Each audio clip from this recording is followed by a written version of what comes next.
سورہ قصص آیت 19 اعوذ باللہ السمیع العلیم من الشیطان الرجیم۔ فلما پھر جب ان کے ارادہ اس نے چاہا ان کے یبتشا ہاتھ ڈالے بالذی اس پر جو ہوا وہ عدو اللہ ہما ان دونوں کا دشمن تھا۔ قالا اس نے کہا یا موسیٰ اے موسیٰ آتریدو کیا تو چاہتا ہے ان کے تقتلنی کہ تو قتل کر دے مجھے کما قتل تھا جیسے قتل کیا تو نے نفسن ایک آدمی کو بالامسی کل ان نہیں تریدو تو چاہتا الا مگر صرف ان تکونا کہ تو ہو جبارن زبردستی کرنے والا فی الارض زمین میں وما تریدو اور تو نہیں چاہتا ان تکونا کہ تو ہو من المصلحین یا صلح کرنے والوں میں سے۔ جب موسیٰ نے ارادہ کیا کہ اس شخص کو جو ان دونوں کا دشمن تھا پکڑ لیں تو وہ یعنی موسیٰ کی قوم کا آدمی جو تھا وہ بول اٹھا کہ جس طرح تو نے کل ایک شخص کو مار ڈالا تھا اسی طرح چاہتے ہو کہ مجھے بھی مار ڈالو؟ تم تو یہی چاہتے ہو کہ ملک میں ظلم و ستم کرتے پھرو اور یہ نہیں چاہتے کہ نیکوکاروں میں یا اصلاح کرنے والوں میں ہو۔ اصل میں اس شخص کو غلط فہمی ہو گئی تھی جب موسیٰ نے اسے یہ کہا کہ تم ہو ہی جھگڑالو، تمہارا کام ہی یہی ہے۔ وہ یہ کہہ کے اصل میں اس کی مدد کو گئے تھے، لیکن وہ شخص یہ سمجھا کہ یہ مجھے ڈانٹ رہے ہیں اور اب مجھے ماریں گے، یہ اور مجھے ماریں گے جیسے کل شخص مر گیا تھا آج میں بھی مر جاؤں گا۔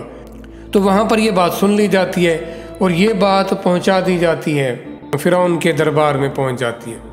پھر وہاں یہ فیصلہ ہو جاتا ہے کہ ان کو پھانسی دے دی جائے۔ جب وہاں میں باتیں ہو رہی ہوتی ہیں تو وہاں ایک شخص باتیں سنتا ہے۔ یہ آیت نمبر 20 دیکھیں۔ وجا اور آیا راجلن ایک آدمی من اقصی مدینتی شہر کے پرلے سرے سے یسعی دوڑتا ہوا قالا اس نے کہا یا موسیٰ اے موسیٰ انا بے شک مالا سردار یا تعمیرونا وہ مشورہ کر رہے ہیں بیکا تیرے بارے میں لے یقتلو کا کہ قتل کر ڈالیں تجھے فخرج پس تو نکل جا انی بے شک میں لکا تیرے لیے من الناصحین خیر خواہوں میں سے ہوں۔ اور ایک شخص شہر کی پرلی طرف سے دوڑتا ہوا آیا اور بولا کہ موسیٰ جو سردار ہیں وہ تمہارے بارے میں صلاح کر رہے ہیں کہ تم کو مار ڈالیں، سو تم یہاں سے نکل جاؤ، میں تمہارے خیر خواہوں میں سے ہوں۔ اب یہ خبر موسیٰ کو پہنچائی جاتی ہے۔ اب یہاں پہ یہ بتایا جانا، یہ سورۃ یاسین میں بھی اس طرح کے الفاظ آئے ہیں کہ شہر کے پرلے کنارے سے پرلے حصے سے ایک شخص دوڑتا ہوا آیا اور آ کر اس نے پیغام دیا۔ اور پیغام کیا تھا؟ وہاں پیغام کیا تھا سورہ یاسین میں، اور یہاں پیغام یہ ہے کہ جب آپ کسی کی خیر خواہی کرنا چاہیں پھر آپ فاصلے کو نہ دیکھیں، پھر آپ دیر نہ کریں، پھر آپ دوڑیں اور وہ نیکی کا کام ضرور کریں۔ اگر آپ کی وجہ سے کوئی بہتری کی طرف جا سکتا ہے، کوئی بچ سکتا ہے، تو پھر اس کو بچانے کے لیے پس و پیش نہیں کریں، پھر اس کے لیے آپ دوڑیں۔ اب اس دوڑنے کو اور اس کوشش کو، اس خیر خواہی کو ذرا دیکھیں کہ اگر آپ صاحب ایمان ہیں، آپ اللہ کے فرما بردار ہیں تو آپ کو شکر کرنا چاہیے،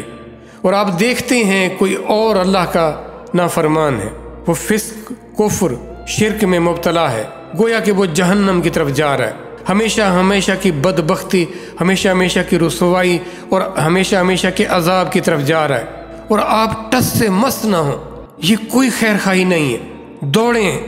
دیر نہ کریں، اسے اس جہنم سے بچائیں،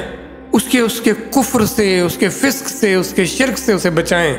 یہ دنیا میں یہ جن چیزوں کے ہم بظاہر ایک دوسرے کو مشورے دیتے ہیں، ایک دوسرے کا